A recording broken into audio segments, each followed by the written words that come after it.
Well, I think let's get started. Let's see.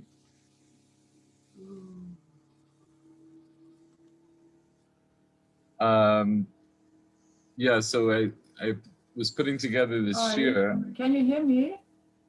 I'm I mute. hear you. Yeah. Oh, No, fine. no, I hear you.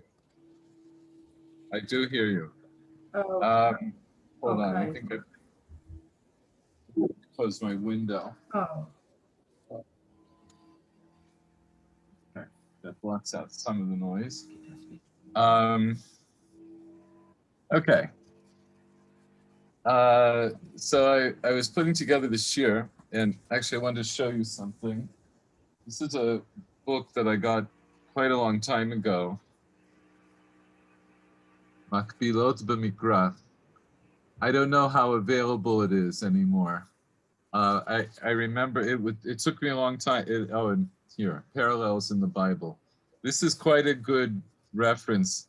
This was done by a fellow named Abba Ben David.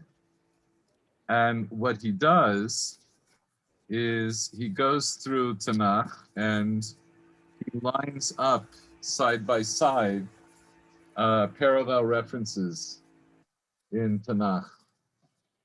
This is particularly helpful when we're studying this era of Chim. Here, I'll just show you.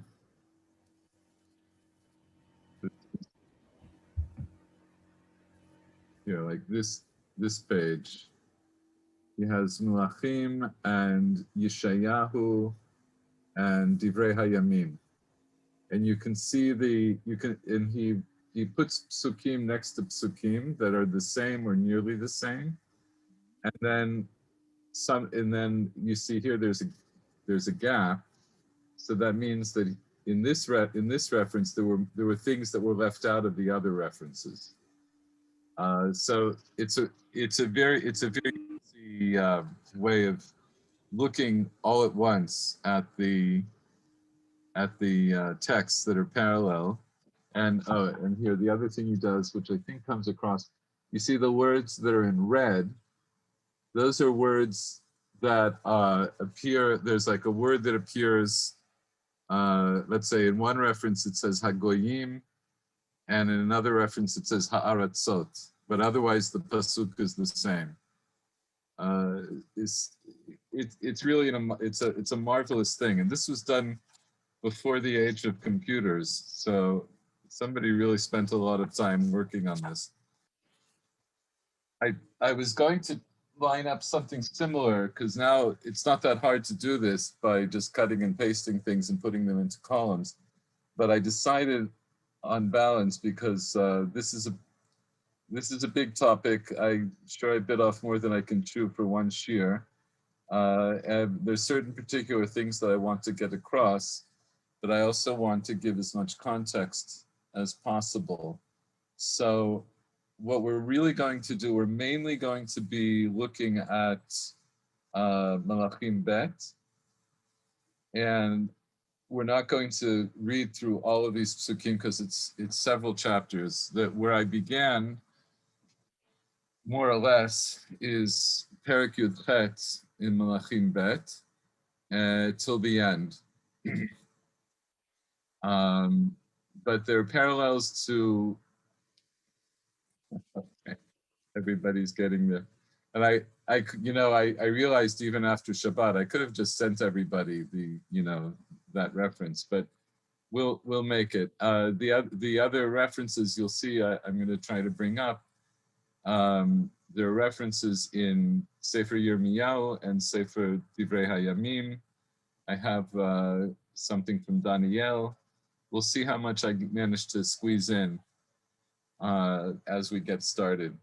What I did here is I just made a list of the kings that I found most particularly relevant for the points that I want to get across in order.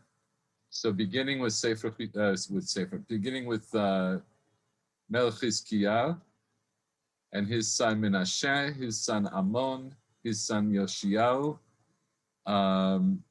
We'll spend some time on Yoshiyahu, and then his son Yehoachaz, and Yoshiel's other son Eliakim, who was renamed Yehoyakim, and then Yehoyachim, and then Matanya, who's renamed Tzidkiyahu. And that brings us to Churban HaBayit and the aftermath of Churban HaBayit. So the reason I want to start with Chizkiah is if we look in, just a second. Right. Hold on a second. There's a little girl screaming outside my door. Just a second. No, I think she's gone. Okay. Okay, so the story of Chizkiyahu is told in Melachim and in Yeshayahu and in Divrei Hayamim. And the most important points for our purposes are to understand that Chizkiyahu, of course, was a righteous king, and he, here, beginning in Melachim Bet Perek Yud Chet, he took the throne to the throne when he was 25, and he ruled for 29 years. And so he did everything like David. He was a righteous king. He removed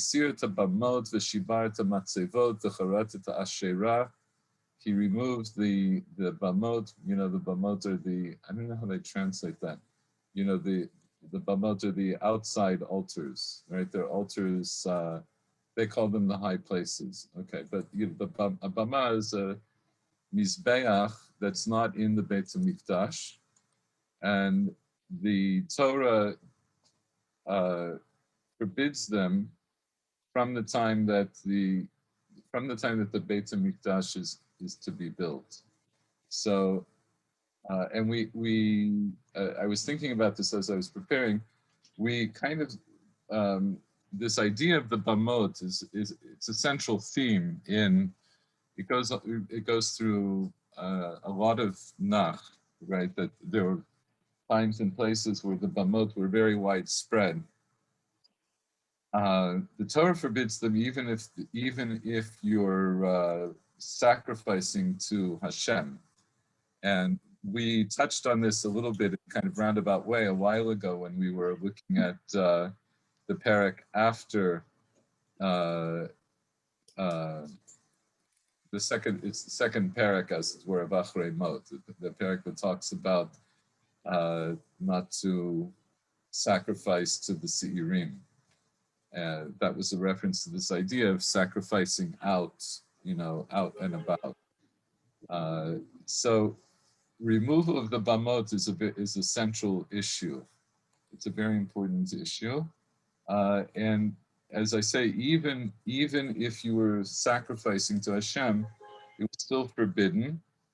And I think we can it's an interesting thing because nowadays we're used to davening in shuls because we don't have a Beit HaMikdash, and even in the time of the Beit HaMikdash, at least by Sheni, there were shuls also. But the idea is that nowadays we're used to this idea of our worship being spread like all over the world, wherever there are Jewish communities. But the idea of sacrifice in particular was something that the Torah mandated had to be centralized. That had to be centralized. So one of the dangers of sacrificing outside of the Beit HaMikdash is that you'll come to sacrifice to other gods, right? That was common. And these are the bamot that Chizkiah destroyed, and all of these other things that he did. The Shibarta Matzevot, Haratata Asherah, these are all different types of avoda, places of avoda zara.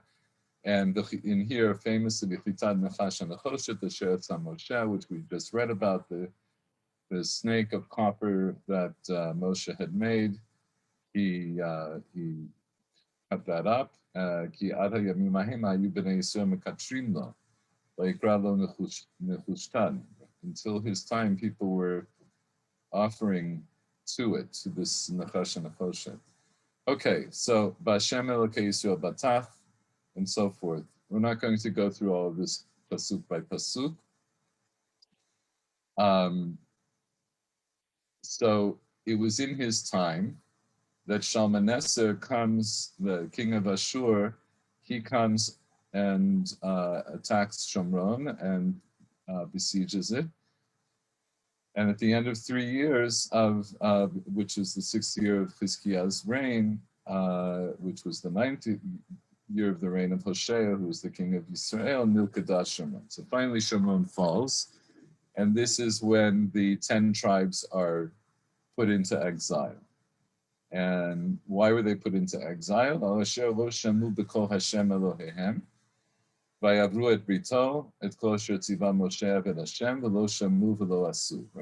They weren't following the Torah, and they had violated the covenant, and so they were put into exile. So this is one of the way. There are many different places you could start. You can start actually much to see all of the references and things that end up leading to the final exile from Yehuda. But this is, of course, a significant point. Here, the 10 tribes are exiled in the time of Chizkiah by Shalmaneser, who came down from the north and conquered them. Now, in the 14th year of Chizkiah, Allah Sancheriv Melech Ashur al Kol Arei Yehuda B'tzurot Vayitpeseh. So Sancheriv comes down. He's now the king of Ashur, and he comes to Yehuda and puts them under siege. Right,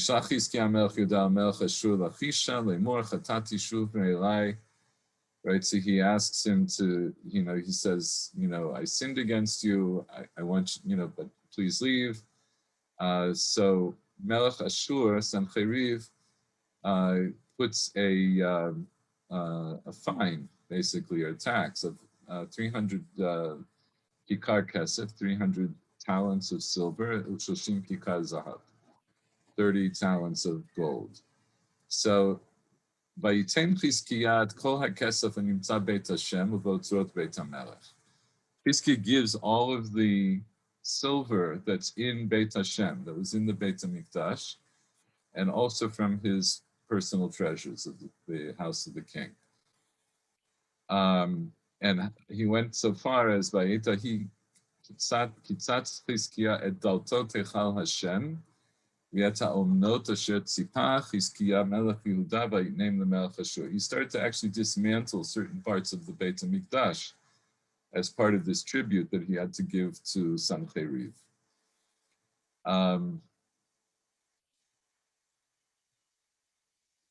I think we won't go through this whole story. I'm hoping that you know the basic story. And what happens is that Chizkiah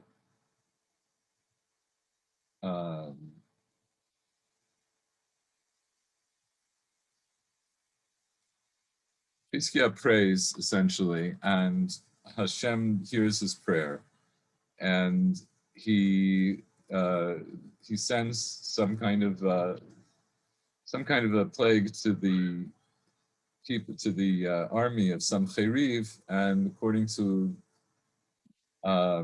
here, Vayhi balayla hahu, vayetze malach Hashem, vayach b'machaneh Ashur 185 aleph.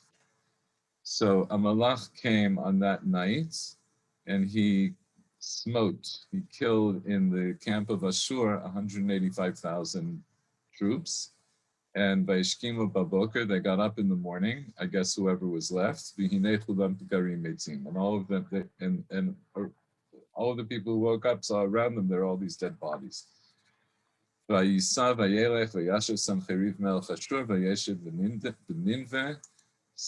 Sancheriv gets up and he goes back to Nineveh, and there he is assassinated by his sons.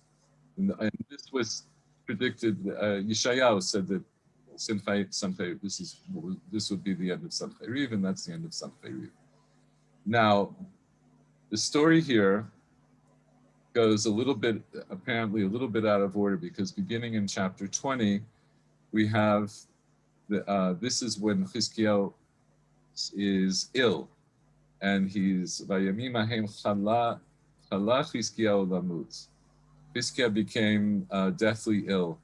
Vayavo elav Yeshaya ben Amoz hanavi vayomer elav kol ma Hashem tzad lebeitecha ki meta tav velo tichya. Yeshayahu comes and tells him, you're going to die.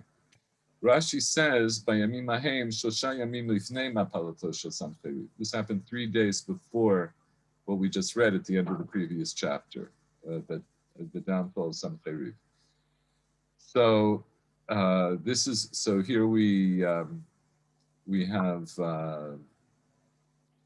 the prayer of Chizkiyahu, and also we learn out a halacha in Hilchot Tefillah, Vayasev et panav el hakir, Vayitpalel Hashem lemor. Right, so he turns his face to the wall, and he davens to Hashem.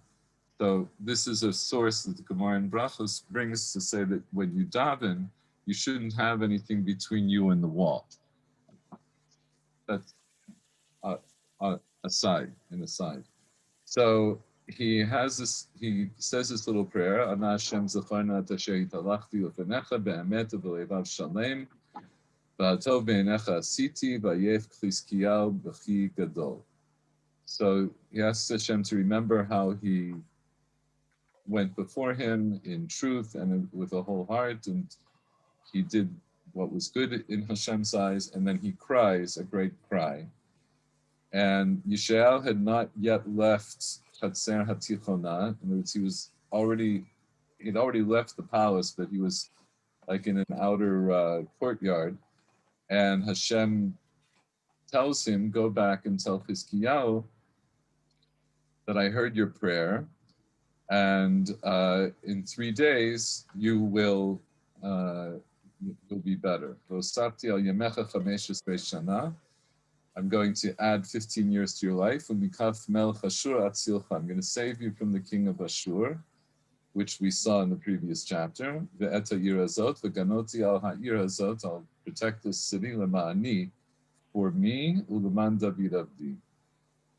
So then all of this happens. And now we're going to skip down a little bit. In Pasuk Yud Bet, in Perek Kaf, we have this little story. Vayitahi shalach brodach baladan ben baladan melech Bavel sfarim umincha el Chizkiyahu. So Brodach Baladan ben Baladan, who was the king of Bavel, sends sfarim and like letters and a gift to Chizkiyahu. Kishama ki chala Chizkiyahu, because he'd heard that Chizkiyahu had become ill. Vayishma alehem Chizkiyahu vayarem et kol beit mechoto et hakesef et hazahav et absamim et shemen hatov et beit kelav et kol shenimtza beotzrotav. Lo hayad davar shelo heram Chizkiyahu bebeito v'chol memshalto. So the people who were being sent by this king, or either it was the king himself or his emissaries, presumably Chizkiyahu accepts their gift, and then he shows him all of his grandeur. He shows him all these things. Now, there's a question here, because it sounded like before Chizkiyahu shouldn't have had anything left after he gave so much to Sancheriv in advance. I'm going to leave that question. But somehow he has all of these riches, and he shows them everything. And what happens? Vayavo Yeshayahu hanavi el hamelech Chizkiyahu. So then, after that, Yeshayahu comes back to the king. Vayomer elav, and he wants to know, Mamru ha'anashim ha'elam, ayin bo elecha. Vayomer Chizkiyahu me'eretz b'choka ba'u he says they came from far away, and They came from Babel. Ooh, sorry.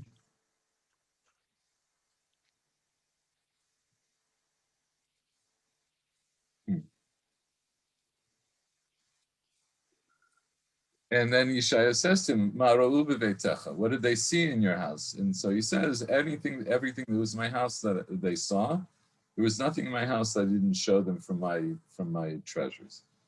So Yeshaya says to Chizkiah, listen to the word of Hashem. Hinei yamim ba'im. So this is the main thing that we want to see. Hinei yamim ba'im v'nisa kol asher b'veitecha. A time is going to come and all of the things in your house will be carried away. Everything that you and your forefathers had put in your treasury, they're going to be carried off to Babylon. Lo yivater davar. Nothing's going to be left. They will take from your progeny, right, from the children that will be born from you. They're going to end up being servants in the palace of the king of Babel. So why was Chizkiah? Why was this the result of Chizkiah showing off his things? So the reason that he gets punished is because at this point he should have been humbled by everything that happened to him, but apparently he was too quick to show off in a kind of a self-aggrandizing way. And this is fleshed out a little bit more in Divrei Hayamim, but it's from here we have a very specific nivuah that all of these treasures are going to be carried off to Babel because he exposed himself in this haughty way to the king of Babel. And this is something that he shouldn't have done. And bear in mind, this is Chizkiah Melech, who is one of the righteous kings, one of the most righteous kings. And one might also say, maybe Dafka, because he was on that level, he was on such a high level, that this was considered to be a very grievous sin. So we know that before Chizkiah, there are good kings and there are bad kings, many not good kings. And we know that the sins of Bnei Israel are sort of piling up. But this is a pivotal moment in this history where Chizkiah he opened his house wide and exposed himself in this haughty way. And for this ultimately signals that this punishment, it's going to be midah keneged midah, that you showed all of these things to Babel, they're all going to end up in Babel. I'll just point out here that our Gemara in Masechet Yoma, in the first chapter, Yoma, this is Daf Tet Amud Bet, it says, Mikdash Rishon Mipnei Ma Charev. Why was the first Beit HaMikdash destroyed? Because of the three things that were there: Avodah Zarah, the Gilui Arayot, Shfichut Damim. And then it goes on to give the proof texts for those things. So we know that ultimately these are the reasons why the Beit HaMikdash is destroyed. But there are antecedents that lead up to it that are not only connected to those three sins. So this is what we see from the story of Chizkiah. So after that, so he dies, and then after that, his son Menashe takes over, and Menashe is one of the bad kings. He's one of the very bad kings. So, and he rules for 55 years. So bear in mind, this is an important point because 55 years is a long time, certainly even by our standards, and certainly at the time, the standards of how, based on longevity, that's at least 2 or 3 generations of people. And during this time, the things that, all the things that his father had tried to do to establish worship of Hashem and to get rid of Avodah Zarah, he reestablishes Avodah Zarah. Vayashav vayiven et ha'abamot. He builds the bamot, asher ibad Chizkiyahu aviv. He rebuilds the things that his father had destroyed. Vayakam mizbechot leBaal, vayas asherah, kasher asa Achav melech Yisrael, vayishtachu l'chol tzebah hashemayim, vayavodotam. They went wild, like they did all kinds of avodah zarah. Ubanav mizbechot beveit Hashem. They even built altars in the Beit HaMikdash. Asher amar Hashem b'Yerushalayim, asim et shemi. That Hashem had said that in Jerusalem I'm going to place my name. Vayivan mizbechot l'chol tzebah hashemayim b'shtei chatzrot Beit Hashem. And also the Avir at Beno Ba'esh, right? He passed his son through fire. This is the Avodah of Molech, where they would take children and pass them through fire. V'onein v'nuchesh v'yasa o v'yidonim hirba la'asot hara b'yinei Hashem la'achis. He did a lot of really bad things. You can go on, it goes on and on. There's a lot, he does many, many bad things. So what happens? Vayidaber Hashem b'yad avodav v'neviim le'mor. So Hashem speaks to Menashe through his servants, the Nevi'im. Here they're not named. Rashi says this is Nahum and Habakkuk. Rashi says, "Lefisha Menashe shehaya Menashe rasha lo nikru al shemo lefarei shebiyamav hayu."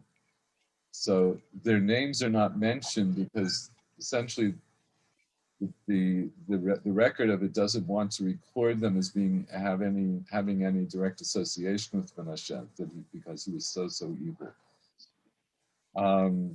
So they tell him, "Ya Nasher Asam Menashe Melech Yehuda hatoevot eile hera mikol asher asu haMori asher lefanav." He did worse than what the Amori had done, and of course you remember the Amori is one of the nations that has to be destroyed when Bnei Yisrael come into the land because they were so terrible.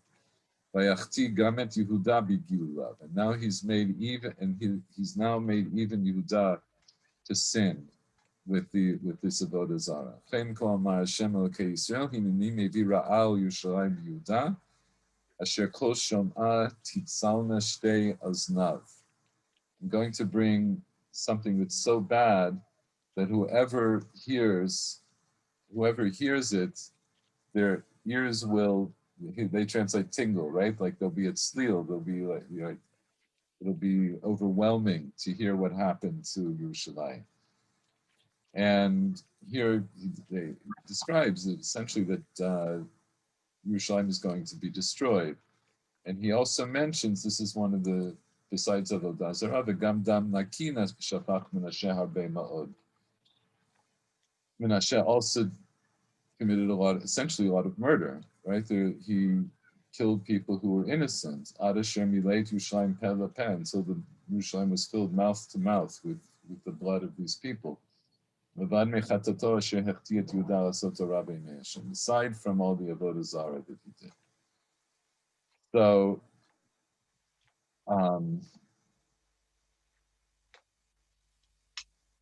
that's the way this story ends here. Now, in Sefer Divrei Hayamim,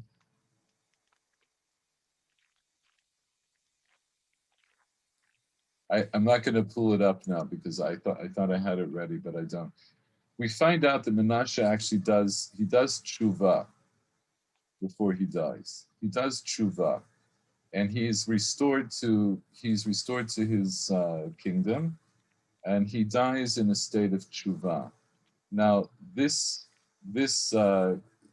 becomes a topic of discussion in the Mishnah and in the Gemara in Masechet Sanhedrin.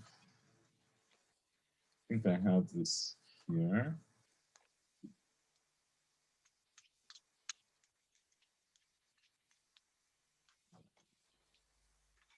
No, hold on a second. You have to pardon me. I thought I had all of these references teed up, but I see that I don't. Just a second. I'll just show you this. You can follow up yourselves. In Perek Chelek, in Sanhedrin, it says it depends on the in the Mishnah, this is the 10th chapter. This is Perek Chelek, Kol Yisrael Yeshem Chelek Lam Haba, and so forth.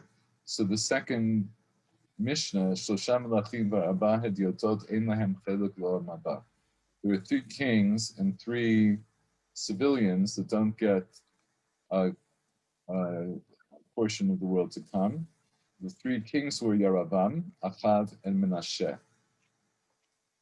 Rabbi Yehuda Omer Menashe yesh lo chelek l'olam haba. Rabbi Yehuda says no. Menashe got a chelek l'olam haba. Shenemar vayitpalel elav vayatar lo vayishma tchinato vayishivei Yerushalayim lemalchuto. So you can see that that's in Divrei Hayamim Bet Perek Lamed Gimel. So Amru lo. So they said to Rabbi Yehuda, lemalchuto heshivo. He was returned to his kingdom. In other words, he got his kingdom restored before he died. But he was not restored to get ad kedei kach that he got. Anyway, that's a little side thing about Menashe, but I think it's important to point out as we think about how the events leading up to the destruction of the temple go.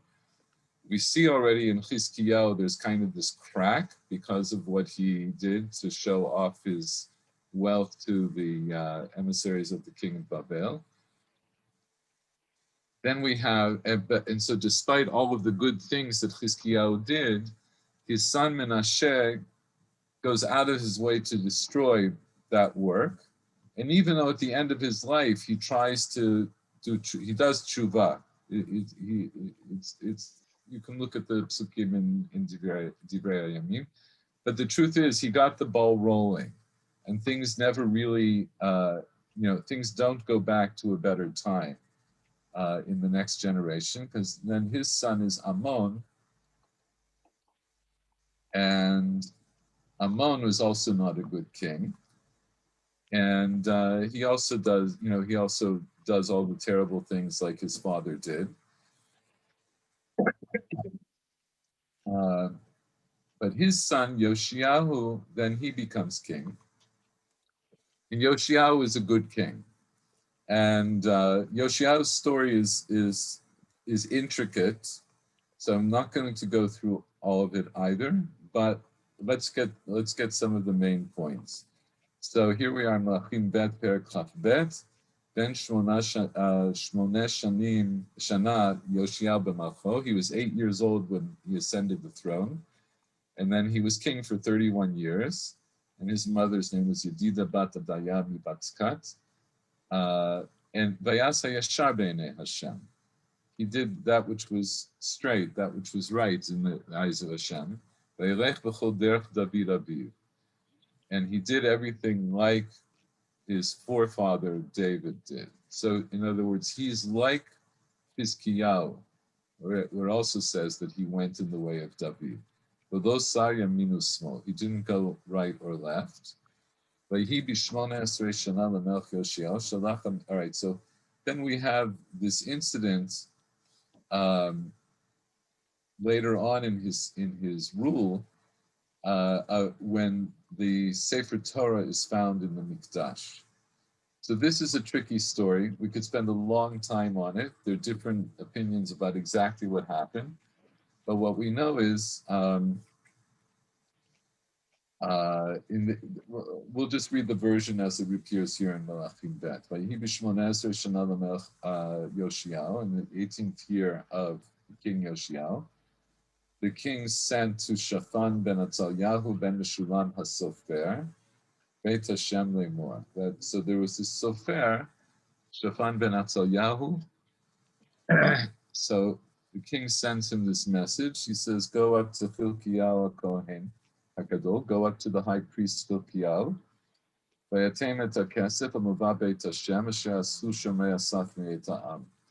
says, basically, I want you to take all of the money that's been brought to the Beit HaMikdash that was gathered from the people, and you should give it, that he should give it to the workers, so that the workers can do shiputzim, right? They can rebuild the Beit HaMikdash. So apparently this Beit HaMikdash now is in disrepair.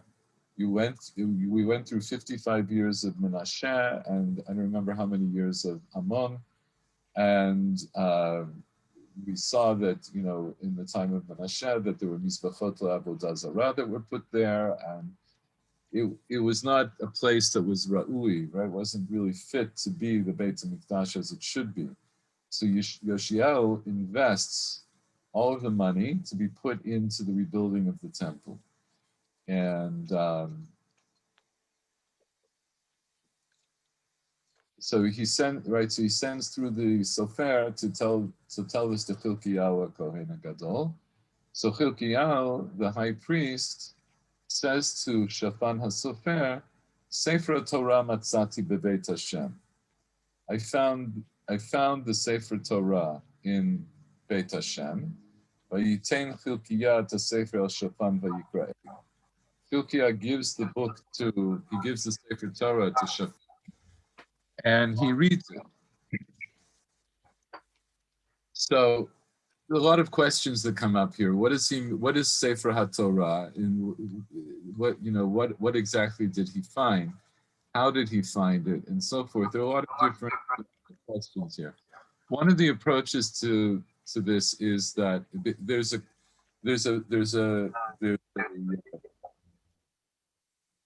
tradition that in an earlier time, before Chizkiyahu, in the time of Achaz was also one of the bad kings. There's a tradition that Rashi bring down that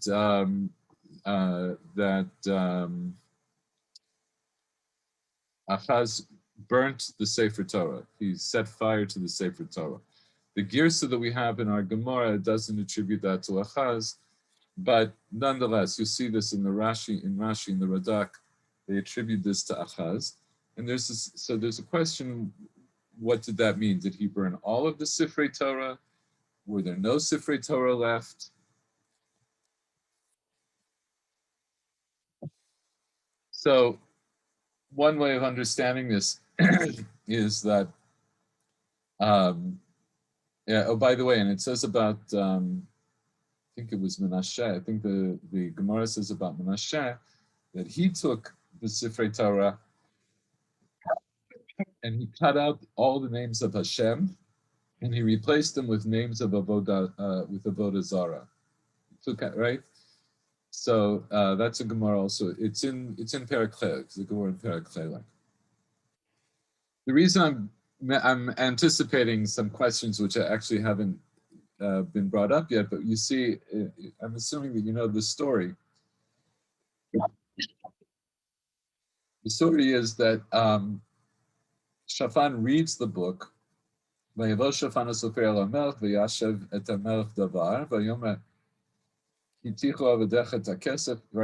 Shaphan goes and he tells them that, yes, like we got started with the work and we took the money and so forth. But then he tells him, Hilkiah gave me this Sefer. And Shaphan reads the Sefer Torah to Yoshiyahu. And then, Vayhi kishmo hamelch et divrei Sefer Torah vayikra begadav. So when Yoshiyahu hears the words from the Sefer Torah, he tears his clothes. Vayetzav hamelch et Hilkiah kohen v'et Achikam ben Shaphan v'et Achbor ben Micha and so forth. He tells them, "L'chud dirshu et Hashem ba'adi u'va'ad ha'am u'va'ad kol Yehuda divrei haSefer nimtza hazeh." I want you to go and Dirshuat Hashem, right? So the idea of Dirshuat Hashem, you should seek out God, presumably through the Nevi'im, which we'll see in a moment. Ki gedolah chamat Hashem asher hi nitzta banu, al asher lo shamu avotenu al divrei hasefer hazeh lasot kechol hakatuv v'leinu. Right? Hashem must be really angry at us because we haven't been fulfilling this Torah. So one of the questions that comes up is that before the Mikra already says before the Torah is found, that Yoshiyahu did that which was right in the eyes of the Lord, and he did everything like David. But now he sees in the Torah apparently things he didn't realize. So there's different ways of understanding that, but whatever, apparently the Torah was not as widespread. And whatever, one way, I think the simple way of understanding this is that Yoshiyahu did everything that he knew that was supposed to be done. But then when he realized that so many things, there were still many things that were not being done properly, then he realized that Hashem would still be angry at them. I think we can take that. There's a notion that the Sefer HaTorah, it's with Hey HaYediyah, there's a tradition that says that it was the Sefer Torah that Moshe Rabbeinu himself wrote, and that it had been hidden in the Beit HaMikdash, presumably during the time, maybe as far back as Achaz, or as far back at least as Menashe, because people didn't want Menashe to get a hold of it and also to remove the Shemot Hashem from that Sefer Torah. In any event, upon understanding that things are really bad, he wants to know, like, what does Hashem think? So he tells Chilkiah and these other people to go and essentially to ask the Nevi'im. And they go to Huldah HaNevi'ah. This is where Huldah HaNevi'ah appears, Eshet Shalom ben Tikva, and they find her, and she says to them, Ko Amar Hashem Elokei Yisrael. This is what Hashem says, Imru la'ish asher shalach etchem elai. Tell this to the man that sent you to me. In other words, tell this to Yoshiyahu. Ko Amar Hashem, hineni mevi ra'a el hamakom hazeh al yoshvav. So here she also prophesies about the destruction of the temple. I'm going to bring evil to this place and to its inhabitants. At Kol Divrei HaSefer Shekara Melech Yehuda. You might know that in Bikorat HaMikra, they theorized that what they found was Sefer Dvarim. I have an argument against that, but one of the arguments for that is that it's in Sefer Dvarim where we get the mitzvah of Abed Ta'abdun at Kol HaMekomot. That's where the Torah goes out of its way to say that you have to utterly destroy Avodah Zarah. And one of the other things that we see in Sefer Dvarim, which is relevant to this entire discussion, is in Dvarim Perek Kavchet, in the Tochacha, this Tochacha in Kitavo. One of the curses is Yolech Hashem otcha v'yat malkecha asher takim alecha el goy asher lo yadata ata v'avotecha.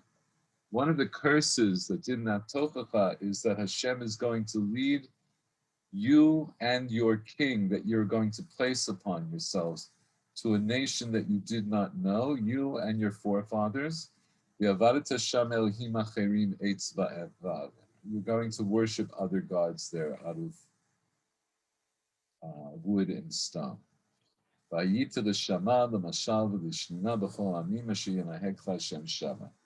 So here in the Tochacha, we also have this prophecy that if you don't keep the Torah, you're all going to be put into exile.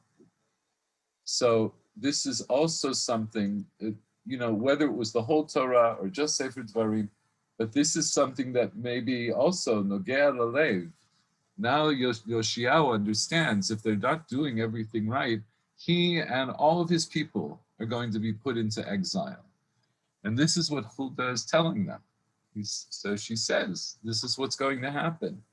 Tachat asher azavuni, because you left me and you sacrificed to other gods in order to make me angry with all of your doings. My anger has been set off in this place, and it's not going to be, it won't go out. So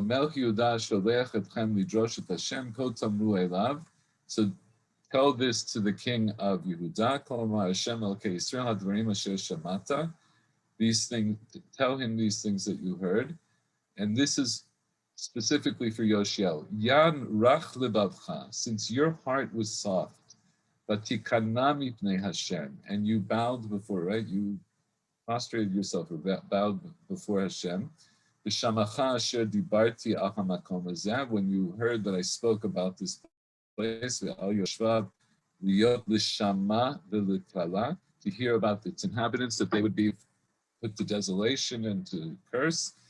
V'tikrad b'gadecha, and because you rent your clothing, v'tivkel lefanai, and you cried before me, v'gam anochi shamati, I've also heard, Nu'um Hashem. L'chein, therefore, hinani osifcha al avotecha, v'nesafta el kibrotecha b'shalom. You're going to die in peace. V'lo tir'ena einecha b'chol hara'a asher nivi al hamakom hazeh. You will not live to see all of the evil that I'm going to bring on this place. Vayashivu et hamelech davar. They brought this back to the king.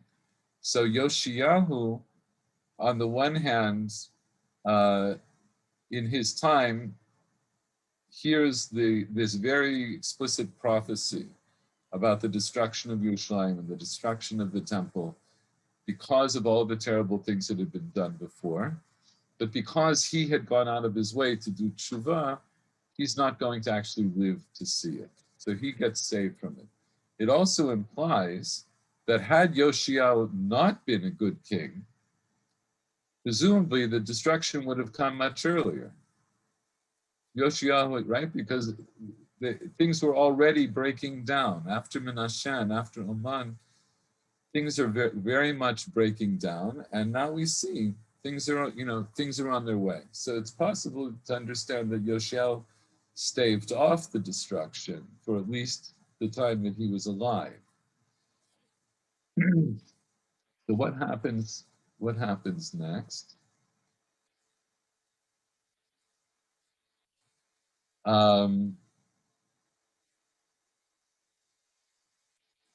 Okay. Here we are in Perek Kaf Gimel. So the king gathers together all of the elders of Yehuda and Yerushalayim, and then he reads Kol Divrei Sefer Habrita Anitza B'Beit Hashem. He reads the Torah to all of them, and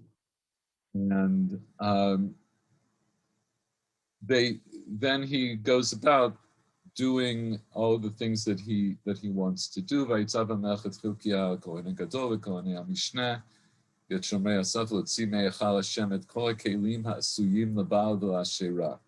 So they remove all of the vessels that had been in the Beit HaMikdash that were made for Avodah Zarah. And he burnt them outside of Yerushalayim, B'Shadmot Kidron V'Nasat Afaron Beit El. And they were burned at Kidron, and then they took the dust from them back to Beit El to be buried or to scatter. Right, so he stopped, he got rid of the priests that had been appointed by the previous kings of Yehuda who had done all of this Avodah Zarah. They were the priests of Avodah Zarah. And he removes the Asherah, he tears down the Batei Kedeshim. Okay. So this goes into a lot of detail about the different things that he did to completely get rid of the Avodah Zarah that existed. And once again, the Gamet Kol Batei Abamot Asher Ba'arei Shomron Asher Asu Malchei Yisrael Achis Esir Yoshiyahu. So he even removed the Bamot from Shomron. Vayas Lehem Kechol Ma'asim. All right, so Vayisbach et Kol. Okay. And then he made Pesach. This Pesach is described in greater detail in Divrei Hayamim. כמוהו לא היה לפניו מלך אשר שב אל השם בכל לבבו ובכל נפשו ובכל מאודו, ככל תורת משה, ואחריו לא קם כמוהו. So there was never a king like Yoshiyahu who did tshuva to this extent, according to the entire Torah of Moshe, and then after him there was never another one, as we will see. However, אך לא שב השם מחרון אפו הגדול אשר חרה אפו ביהודה. Hashem still wasn't assuaged. He didn't go back from his great anger that he was angry at Yehuda. In other words, despite the fact that Yoshiyahu was such a righteous person and did tshuva gemura, but nonetheless, this wasn't enough to assuage Hashem on all of the things that the people had. He was still angry, Hashem's still angry about all of the things that Menashe had done. Vayomer Hashem gamet Yehuda asir me'al panai, kasher hasiroti et Yisrael. So Hashem says, I'm going to remove Yehuda from before me, the same way I removed Yisrael. As we saw before in the time of Chizkiyahu, the 10 tribes are put into exile. Hashem says, I'm also going to remove Yehuda, which is the tribes of Yehuda and Binyamin. Ma'asti et ha'ir azot asher bacharti et Yerushalayim v'et habayit asher amarti yesh misham. V'yeter divrei Yoshiyahu, and so forth. Now, it describes his death, but then it brings this addendum, which is also brought in Divrei Hayamim. And this is the story of Paro Necho. So Paro Necho, the king of Egypt, in his days, in the days of Yoshiyahu, Paro Necho, the king of Egypt, goes up al Melech Ashur al Nahar Prat. Vayemech HaMelech Yoshiyahu likroto vayimiteo b'migido kirototo. And so, of course, the king of Egypt, in order to go al Melech Ashur, he has to go through Israel. Just a second.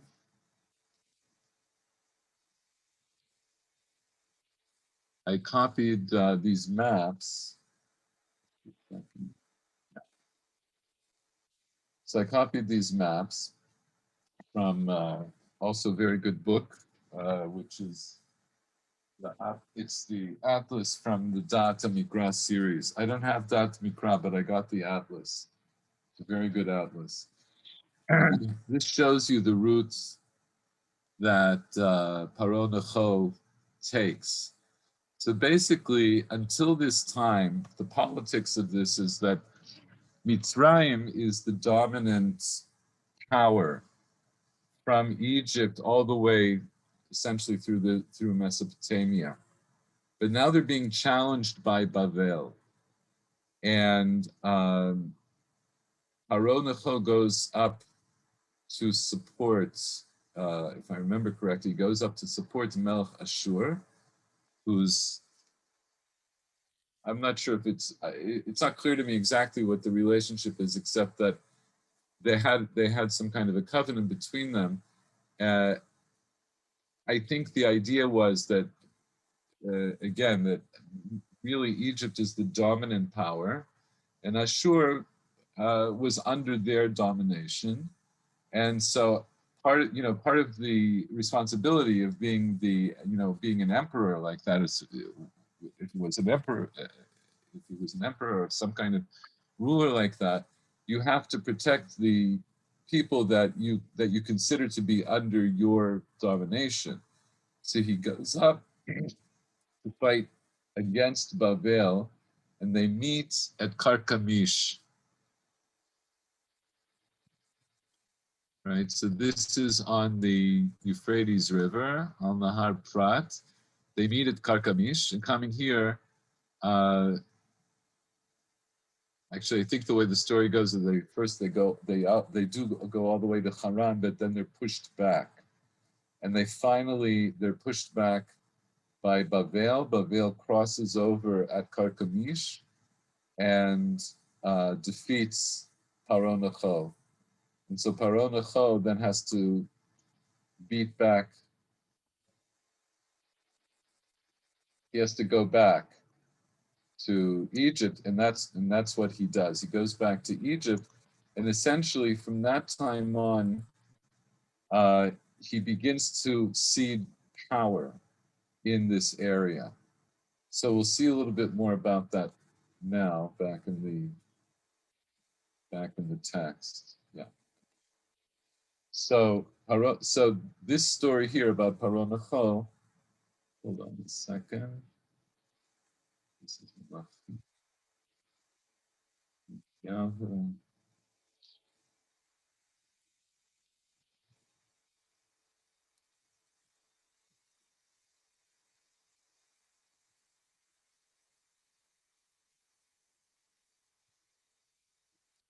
So this story is told in Divrei HaYamim Bet, Perek Lamed Hey, beginning in Pasuk Kaf, and this is the important part for which is left out in Melachim. So after Yoshiyahu did all this, and it was after he celebrated Pesach and so forth, Allah Necho Melech Mitzrayim Nihilachem B'char Kamish al Prat. So this is when Paro Necho goes up to Karkamish, Vayitzei Likrato Yoshiyahu, and Yoshiyahu goes out to him.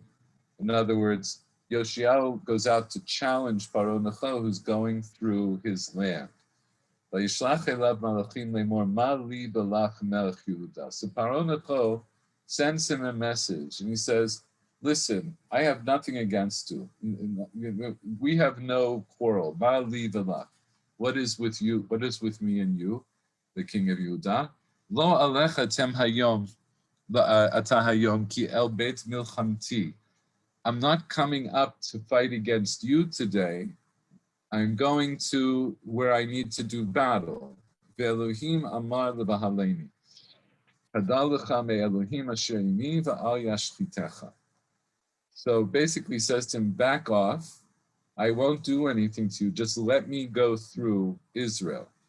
Or Yehuda, Yisrael, whatever. V'lo save Yoshiyahu panav mimenu. Yoshiyahu did not turn away from him, because he had already dressed himself for war. V'lo shama el divrei Necho mipi Elohim. V'yavo lihilachem. Now, what does it mean, mipi Elohim? So the Radak says it means that maybe here from Yirmiyahu Navi, that in other words, Paro Necho says to him, I have it on good word from God, right? Ve'elohim amar levahaleni. Hashem, God, apparently the God of Israel, told me I need to go up, like to get me to go quickly. And I, chadal lecha me'elohim asher imi v'al yashkitecha. Leave off from God who is with me, and you won't be destroyed. So Lo Shamati, it said Yoshio doesn't listen to these words in Necho mipi Elohim that he got from the mouth of God. And the Radak is possibly from Yirmiyahu. So they go and they have a war in Megiddo, which we saw on the map. Vayoru hayorim hamelech Yoshiyahu vayomer hamelech avadav habiruni ke'achleti meod. All right, so Yoshiyahu gets shot by archers, and he says he's become very ill. Vayaviruhu avadav min hamerkava vayarkivu al rechev hamishne asher lo vayohu sh'oim. So they bring him back from battle to Yerushalayim, and he dies in Yerushalayim, and then he's buried there. And by Konen Yirmiyahu Yoshiyahu ve'amru kol. All right, so and there's a kinab Yirmiyahu. There's certain psukim that are in Echa that are considered to be also talking about Yoshiyahu. But this is a story. This is how Yoshiyahu dies. Now, one of the reasons I want to focus on that story for a moment is because from that time, um, uh, who becomes king, right? So after Paro Necho kills Yoshiyahu, so what do they do? We're back. Hold on a second.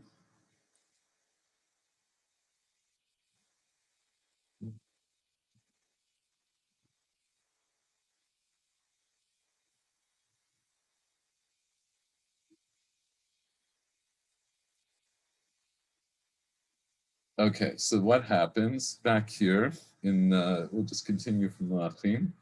So this describes Yoshiahu's death in the Gidal, Vayikbaru Bikvurato, Vayikach Am Haaretz.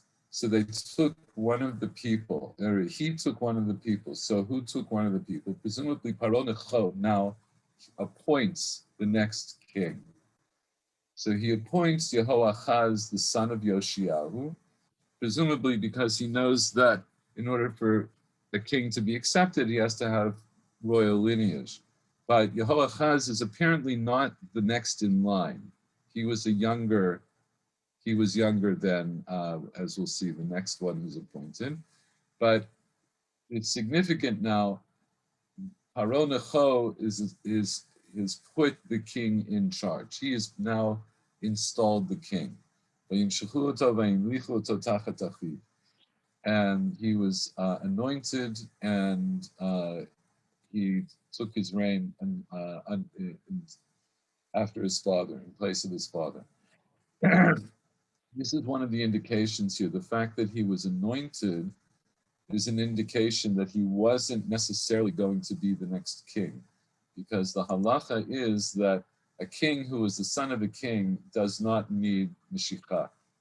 And there are exceptions to it. One of them is Shlomo HaMelech, who was of course the son of David. But as you know, there was at the beginning of Sefer Melachim, he's challenged by Adoniyahu, and so he's anointed explicitly to make a public statement that he is going to be the king. And in a similar way here, Yehoachaz is also anointed because people might have thought that he shouldn't be the next king. However, he doesn't last long. He only reigns for 3 months, and Vayas hara b'nei Hashem kachol she'asu v'tav. So here, Yoshiyahu is dead, and the next king is already doing bad things again, presumably against, doing avodah zarah and all the bad things that have been done before. And there is this idea, and there's certain diukim in the psukim that seem to point to this, that even though Yoshiyahu did all of these things to get rid of avodah zarah, apparently one way of understanding of what happened is that he got rid of everything in public, but the people, many people were still ovdei avodah zarah in private. There are some indications to this in the psukim, and this is one of the reasons that that all the good things that Yoshiyahu did don't really hold. And again, I think if you think about it, because you go through so many generations where the avodah zarah is so entrenched in the people, it's difficult to get rid of that in one generation.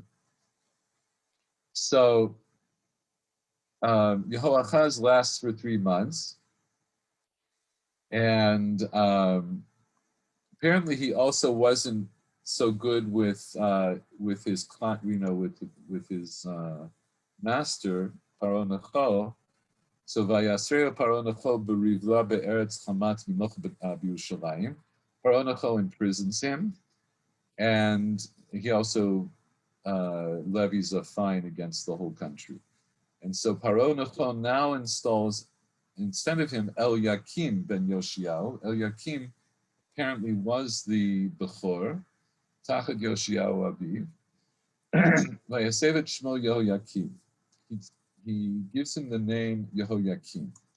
So his name was Eliakim, it's called Yehoyakim. Yet Yehoachaz lakach v'yavo Mitzrayim vayamat sham. He takes Yehoachaz, who he imprisoned, he takes him back to Egypt, and he ends up dying there. V'akesav hazahav natan Yehoyakim v'yat v'akesav hazahav natan Yehoyakim b'Faro. Ach ha'arich et artzo tet et kesav al pi Paro, ish ke'arkon, nagas et kesav et hazahav. In other words, Yehoyakim pays this enormous tribute to Paro. So again, we start to see the treasures of the land are going out. They're flowing out now to Egypt. At this stage, they're going to Egypt.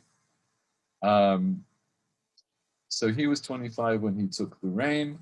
He reigns for 21 years. And Vayas hara b'nei Hashem k'chol asher asu avotav, right? So he's also a bad king. Okay, so now, Biyamav ala Nebuchadnezzar melech Bavel. So in his time, Nebuchadnezzar comes up. But he lo Yehoyakim Eved. Yehoyakim is now imprisoned by Nebuchadnezzar. So this follows on what started in the story of Paro Necho. Now Bavel has pushed eastward, east and south, and now they come up, and Paro takes over Yehudah, and he takes Yehoyakim and imprisons him. Just to remind you also, this is the beginning of the book of Daniel. Bishtat shalosh l'malchut Yehoyakim melech Yehudah, ba Nebuchadnezzar melech Bavel Yerushalayim ve'atzar aleh. And this is right. So the story goes here, and then Vayitain Adonai biyado Yehoyakim melech Yehudah. Hashem gives him Yehoyakim, u'miktzat klei Beit HaElokim, some of the kelim from the Beit HaMikdash. Vayivein eretz shinar Beit Elohav, et kelim hevi Beit Otzar Elohav. So he takes, this is at this stage, so this is before the destruction of the temple, but he's taken Yehoyakim, he's brought him back to Babylonia, and this, of course, begins the story of Daniel, because then the king says that he wants to take people, he asks Ashkenaz, he wants to bring him of the elite. We'll talk about that in a second. Let's go back to Melachim.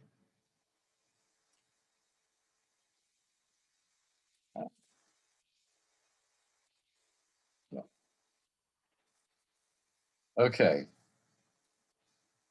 Vahilo Yehoyakim Eved Shalosh Shanim Vayashav Vayimrod Bo. So Yehoyakim, so at the beginning, Yehoyakim is his servant. Again, he's a client king. He's the client of Nebuchadnezzar for 3 years, but then he rebels against Nebuchadnezzar.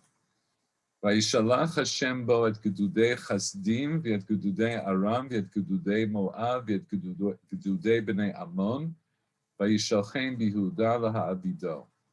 So Hashem sends these troops from the Chasdim and Aram and Moab and so forth to Yehudah. Kidvar Hashem asher diber biyad avodav haneviim.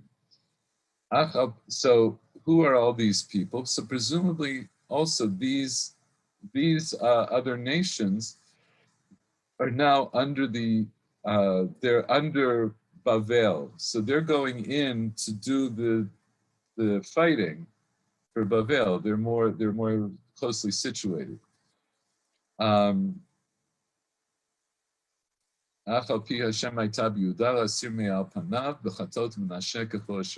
Right, so again, a reference back to what we saw was the Nevuah in the Shem of the Nevi'im, that Hashem is going to remove Yehudah from before him.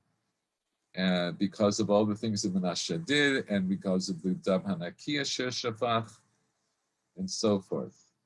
So this is the story of Yehoyakim. So what happens after Yehoyakim? Vayishkav Yehoyakim avotav, vayimloch Yehoiachin benot tachtav. So now his son Yehoiachin is the next king.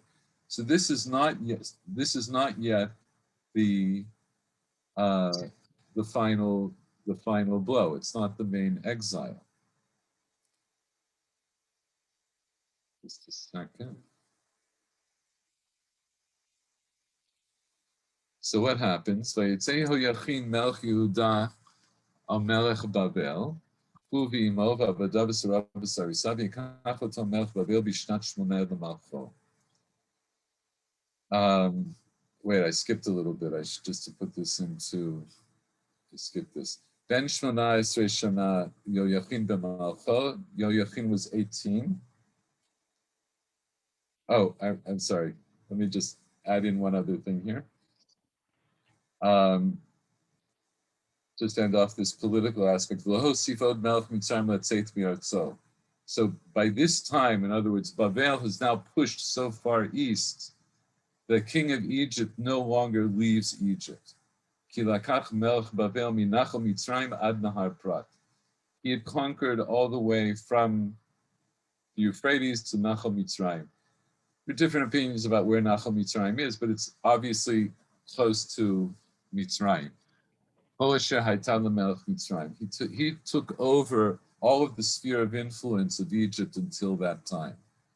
So now, Ben Shmona Esrei Shana Yoyachin b'malcho, Shosha Chodeshim Malach b'Yerushalayim, Vayas Hara b'nei Hashem, right? He also was a bad king.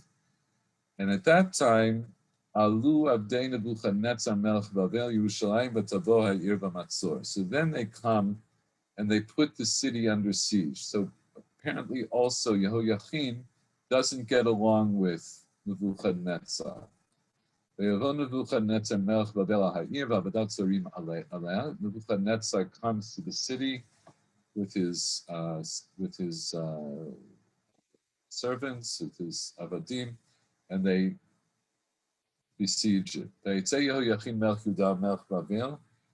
He goes out onto against Melech Babel, hu v'imo v'avadav v'sarav v'sarisav, v'yikach oto Melech Babel b'shnat shmoneh l'malcho. Right, so and that's what we see at the beginning of Sefer Daniel.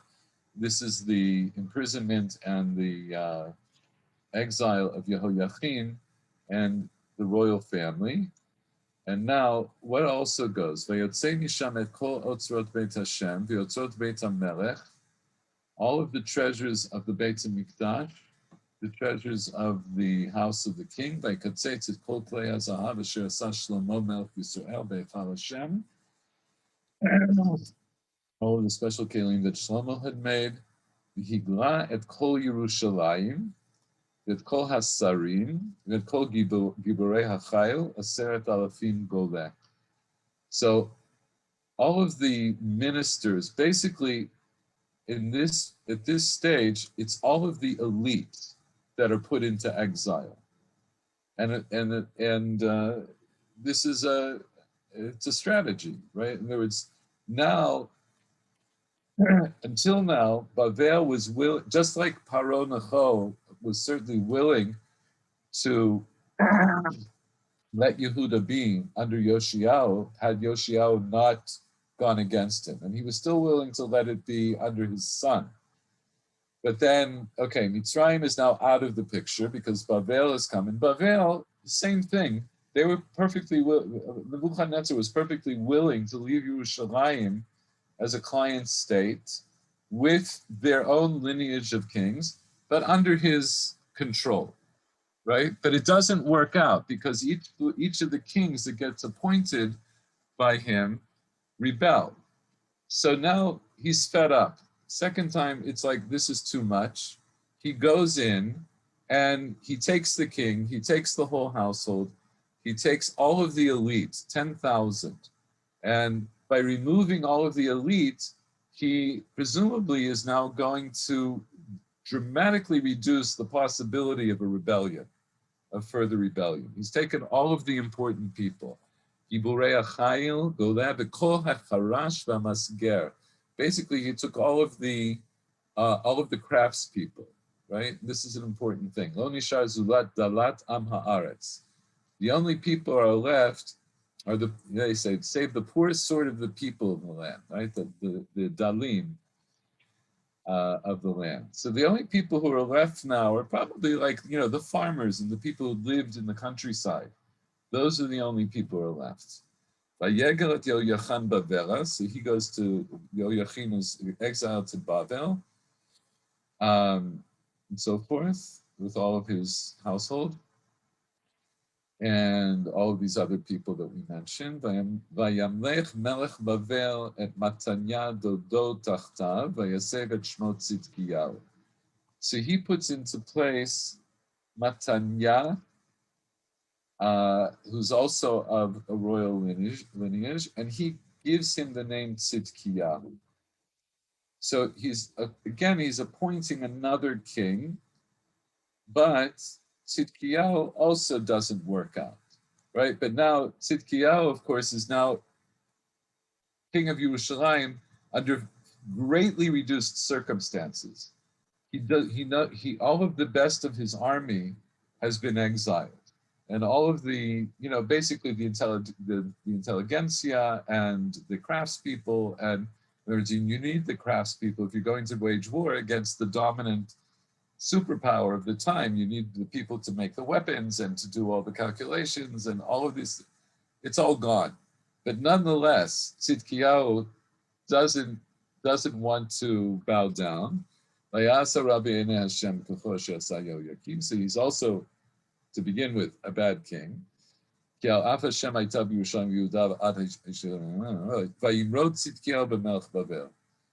so he explicitly takes up against Nebuchadnezzar. And now we get to the end of Malachim, and these are the dates that we all know.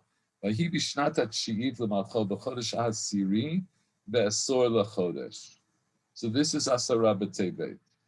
Ba Nebuchadnezzar melech Bavel, hu b'kol chelo al Yerushalayim, vayichan aleh, vayivnu aleh dayek saviv. So now Nebuchadnezzar comes and he builds basically forts around Yerushalayim and does this very serious siege. Like this is like a siege for the long term. He's going to completely break Tzidkiyahu. So almost 3 years they're under siege. And then the Tisha l'chodesh, on the 9th of the month, vayechazak harav ba'ir v'lo haya lechem la'am ha'aretz. So then there's a great famine. V'tibata ha'ir, the city is broken into. V'chol anshei ha'milchama halayla derech shar bein chomatayim asher al gan hamelech. The people, in other words, Tzidkiyahu, presumably, and any people who were with him, they try to escape at night by going out between Derech Shar Bein HaChomatayim, through a gate that's between the two walls. So the way this is also referenced elsewhere in Nach, but there's this idea of Bein HaChomatayim, which would be like there's an inner wall and an outer wall, and the outer wall is actually not the place for the king. That's where the poor people live and so forth. But he tries to escape She'al Gan HaMelech, apparently through one of the gardens of the king. They go Bein HaChomatayim, the Chasdim Ha'ir Saviv, and the Kasdim, who we had mentioned before, is one of the armies that had been under Bavel. They're surrounding this entire area. Vayirech derech ha'arava. They go out through the Arava, but they're chased by the troops from Kasdim. They catch him at Arvot Yirecha. At that point, all of the army, whatever army was left with Tzidkiyahu, they scatter. So they get the king, Tzidkiyahu, they bring him back to the king in Bavel, in Ribla, and they give him his sentence. And this was part of his sentence. They slaughter his sons before him, and they poke his eyes out, and they put him in shackles, and they bring him to Bavel. So that's the story of that. So this is the next stage of the destruction. Now Tzidkiyahu is out, and what happens next? The Chodesh HaChamishi b'Shiva l'Chodesh kishnat shas Shana l'Melech Nebuchadnezzar Melech Bavel v'Nebuz Radan Rab Tabachim Eved Melech Bavel Yerushalayim. So on the 7th of Av, Nebuzaradan comes. He's the general of Nebuchadnezzar. He comes to Yerushalayim. Vayisrof et Beit Hashem v'et Beit HaMelech v'et kol batei Yerushalayim v'et kol Beit Gadol saraf ba'esh. He burns everything down. This is the destruction of Yerushalayim. It was after all of these stages. Finally, Nebuchadnezzar has completely lost his patience, and he brings about the entire destruction, the physical destruction of the city.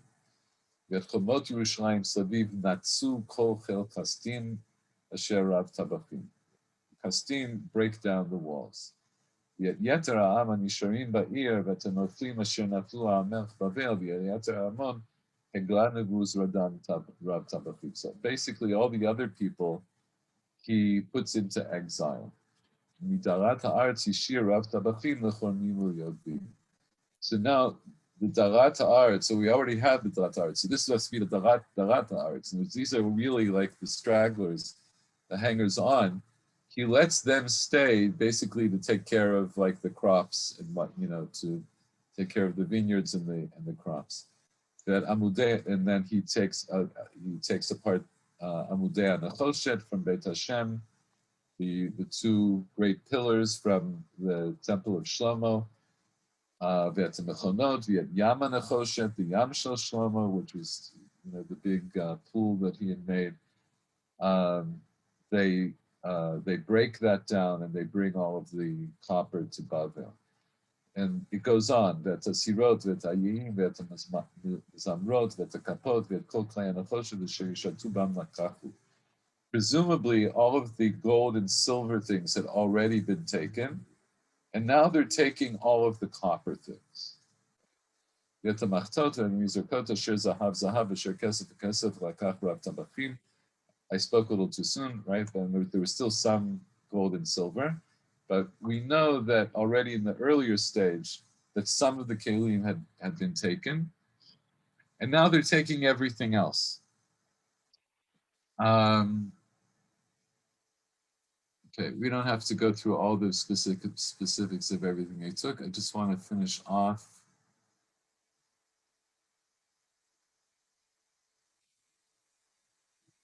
Okay, so now the people that are left in Eretz Yehuda, that Nebuchadnezzar, the king, had left, Gedaliah ben Achikam ben Shaphan. So now he appoints Gedaliah, and one of the things that I think we should note, presumably, about Gedaliah is he's actually not of royal descent.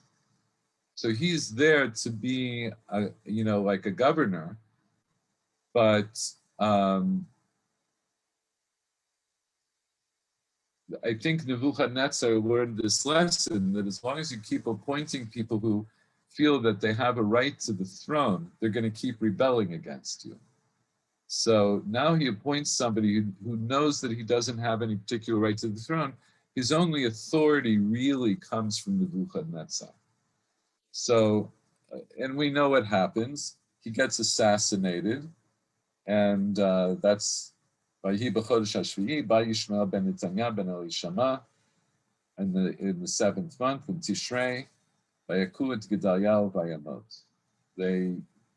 So there were still people who were holding out against Bavel, so they assassinated the Babylonian appointed governor. They assassinate Gedaliah, and that's why this is a fast day for us, because that's the end. That's the last hint of any kind of Jewish rule that's going to be now in the land of Israel for another 70 years. The last one to go is Gedaliah. Shay, Yes. where does the story of Yirmiyahu fit in who tried to convince the king not to rebel against Nebuchadnezzar. So we didn't have time for that, but hold on a second. The important parts of Yirmiyahu in this regard, and there's a lot of information that we see in Sefer Yirmiyahu that we don't get from this story. It starts here in Perek Mem Hey of Yirmiyahu, and it goes from there. And also, one of the other things, there's several chapters here also where Yirmiyahu gives nivuot about the various amim that came to attack Israel under Babylonia's rule, the Kasdim and Ammon and Moab and so forth. He has nivuot about all of them. The story starts here. So we don't have time to go through it now, but it's a fascinating story. I thought I would be able to squeeze it in, but it's 9 o'clock, so I think I'm gonna leave it here. But this is something you can read on Tisha B'Av. And if you want, this is actually maybe a good way to cap this out. You're allowed to read the sad parts of Yirmiyahu, which unfortunately is most of Yirmiyahu, but specifically this story, beginning with chapter 45, basically till the end, will fill out some of those details. I think there are some other parts before, but hold on a second.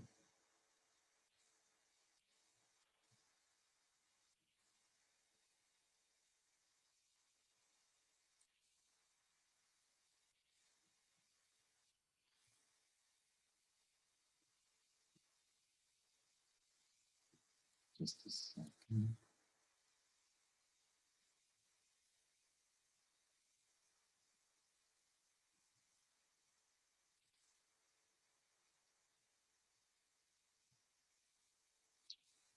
Really should start from chapter 41. So chapter 41, it tells the story of Gedaliah, and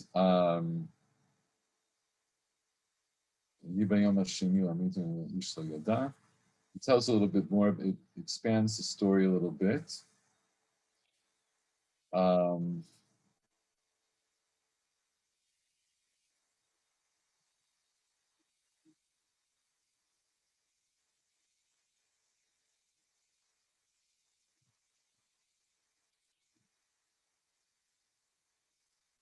And it tells you a little bit more about about what happened to the people, the remaining people, and that's the story that essentially they end up in Egypt.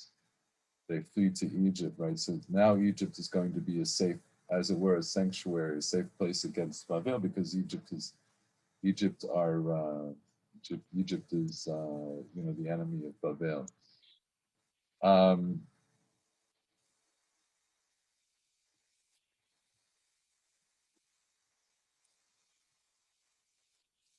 The story that goes from chapter 36, maybe this is specifically what you were asking about. The Iba Shana Yakim ben Yoshiyahu, Melech Yehuda Hayadavar Hazel Yirmiyah et Hashem Lemor. And here, you know what? I should stop here. I should stop here. Like I say, there's a lot more to the story that we get from Yirmiyahu, and there are also some pratim that we get from Divrei Hayamim. The main thing that I really wanted to get across in the Shiur, which I think I did manage to do by just mostly focusing on Sefer Melachim, I want to emphasize that the destruction wasn't a single act. It wasn't a single event in history. So we remember it on Tisha B'Av because that's the day that everything gets burnt down. But it's long in the coming, and we can trace it back several generations, at least to really before Chizkiah. But the reason I mentioned Chizkiah is because it points to Babel specifically as being the place that's going to end up with all of the treasures of Yerushalayim and the king and the Beit HaMikdash. That's already prophesied by Yeshayahu at the time of Hizkiyahu. The idea that the Beit HaMikdash is going to fall because of their sins, we can trace that all the way back to the Torah, as we saw in the Tochacha and from other places.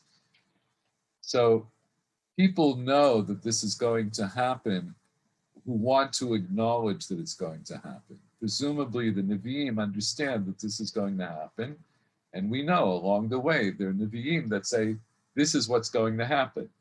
Right? We have a lot of Nevi'im, the Sifrei Nevi'im, are telling the people this is what's going to happen, even though they know it's a kind of a Sisyphean task. It's never going to, they're not going to stop it, but it's their duty to prophesy.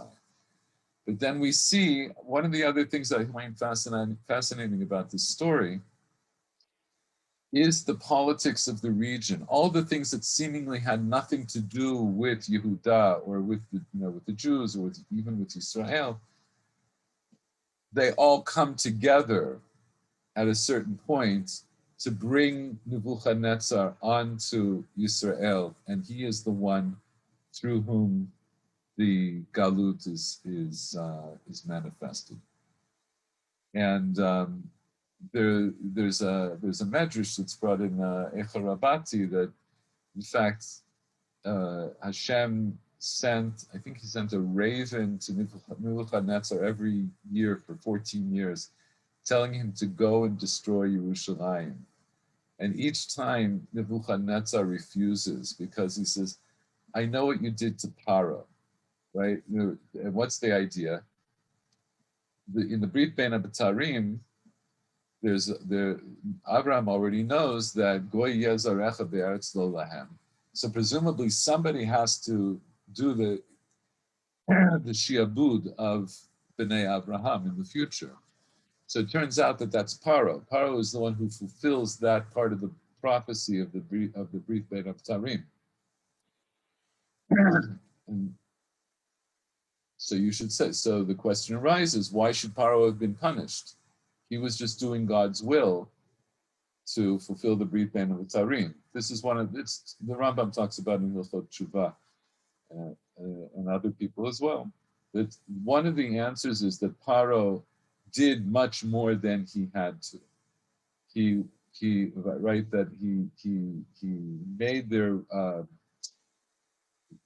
state of slavery so onerous, so terrible. It was much more than what he had to. And in the Medrash, the same thing really happens to Nebuchadnezzar. Nebuchadnezzar says, I don't want to destroy Yerushalayim because I saw what you did to Paro after he fulfilled your will, but then he ended up, losing his kingdom and dying and, in an ignominious fashion. But finally, Nebuchadnezzar breaks down and he does the will of God and he destroys Yerushalayim. And yes, in the end, he also pays for it, as we see in Sefer Daniel. So it's not a happy story. What can I tell you? I'll just leave you also with this note.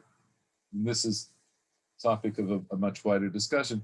I find it very interesting that the stories that we see as really foundational to us as the Jewish people, we see the story of the Jews, the Bnei Israel being in Egypt and being enslaved and being redeemed from that. That's probably, if not the most, but one of the most foundational stories about our our national consciousness, our consciousness as a people. Our consciousness as a people is not that we are a great and mighty military force. Our consciousness as a people is that we were actually slaves in Egypt, and depending on the machloket we see in the Gemara in Pesachim, which is brought in the Haggadah, mitchila avodah zarah hayu v'tenu, we were idol worshippers or we were slaves, and Hashem redeemed us. So we understand based on that everything good or bad that happens to us ultimately is directly in the hands of Hashem. And here, this destruction of the first temple and the end of the Jewish enterprise in Eretz Yisrael, these are all things that Hashem said, this is what's going to happen. We're destroyed. We're not destroyed as a people, but we get kicked out of our land. Many people are killed.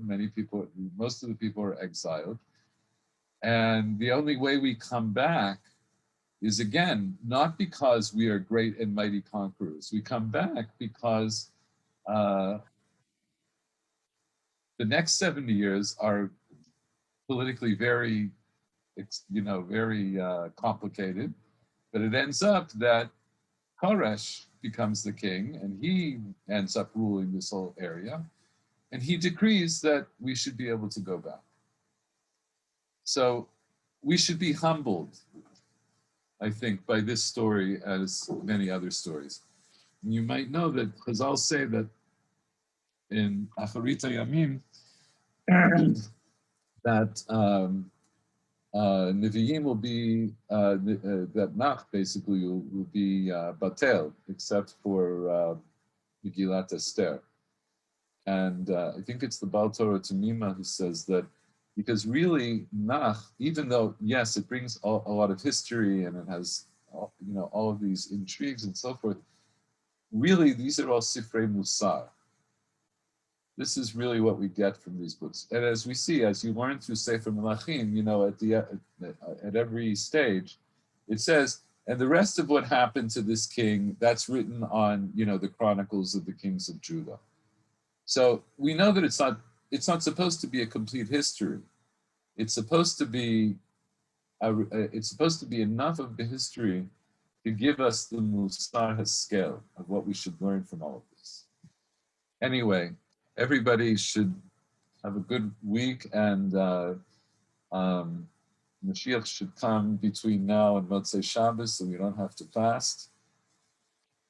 And you know what? If you don't mind, I'll leave you with a very short anecdote. When I was in Boston, and I used to daven by Rav Savitsky, so I was with him on one Leil Tisha B'Av, and I was helping him. He had a minyan in his in a refinished basement, had like a little shul in his basement.